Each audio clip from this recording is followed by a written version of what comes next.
歡迎收睇媽咪 TV。今日咧我係好開心嘅，因為我可以訪問嘅嘉賓咧，佢除咗係年輕人嘅偶像之外咧，係一個好好榜樣嚟㗎，亦都係好多媽咪咧都夢寐以求，好希望咧可以好似佢咁幸福㗎。就係鄭麗莎 Lisa， 你好，好開心我可以同你做訪問。其實要訪問你咧係有好多嘅問題要問嘅，我諗如果要傾咧應該可以傾半日嘅，不過咧我哋應該傾唔到咁多嘢。咁但係最緊要我諗係即係有好多人都好想知道你少少嘅過去先啦。即係我自己咧就好好奇嘅，其實你係一個即係人哋所謂嘅一個 wet 妹，或者一個咧即係讀書都唔成㗎啦嘅一個女仔小女孩，變咗一個而家咁成功嘅女性啦，加媽咪。成功㗎，OK。咁即係其實嗰個過程咧，係點解可以即係用乜嘢去慢慢行出嚟嘅？你自己用一個咩嘅諗法啊，或者係有啲咩去促進到你咁樣嘅咧？我諗其實最主要就係因為細個嘅時候，個環境啦，咁我本身又唔係出身富裕啦，即係屋村長大，咁爹哋媽咪又冇網管咁樣啦，就可以俾我自己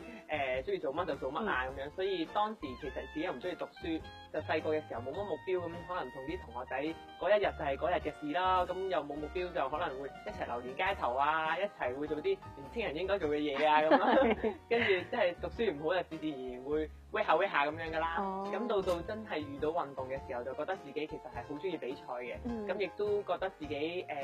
即係坐唔定咁啦，所以由好多唔同嘅運動都發揮到自己嘅好好嘅表現，咁帶到俾我有成功感之後，就朝着自己嘅目標一步一步咁不斷有工作上面啊、學業上面啊，同埋即係屋企上面都有自己嘅目標嚟去邁進咯。但係其實件事係好順利嘅喎，即係中間係冇話碰過釘啊。哦，咁當然有碰過釘啦，但係冇人知咁解啫。咁但係即係女仔嘛，咁人哋都會覺得做運動可能都係比較溫柔啲嘅，點解會做健美小姐咁即係咁粗獷啲咧？叫做係咪咧？健美小姐都未粗獷，可能攤隻嘅時候仲更加粗獷啲啦。因為嗰陣時排起上嚟，真係10隻手指都全部爛晒嘅，呢度又爛，呢度又爛，呢度又爛，呢度又爛咁樣。啲腳趾咧，因為我哋着啲攀石鞋又會好窄咁啦，係啊，所以全部都係枕嚟嘅。咁所以經歷咗攀石之後，其實風吹雨打啊，日曬雨淋都係咁樣爬法。到健美反而喺山室內仲更加舒服啲咯。但係可能旁觀者都係覺得好粗獷嘅。係啊，其實已經舒服咗好多㗎啦。點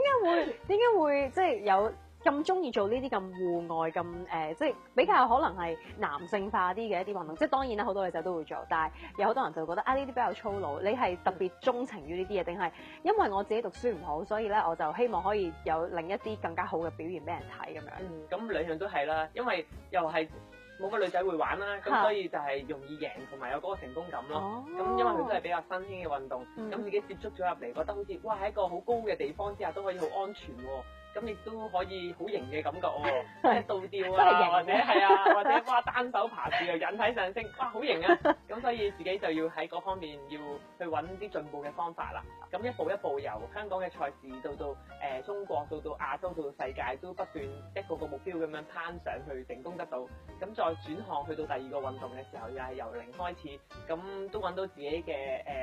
嘅一個方法嚟可以點樣成功啦，咁咪持著自己目標。咁女仔咧做運動就係喺香港嚟講會比較優勢啲嘅，我覺得，因為機會好多啊嘛。但係肯堅持嘅女仔就比較少咯。咁自己有咗嗰種心態之時，亦都有呢個優勢，就會比較好啲啦。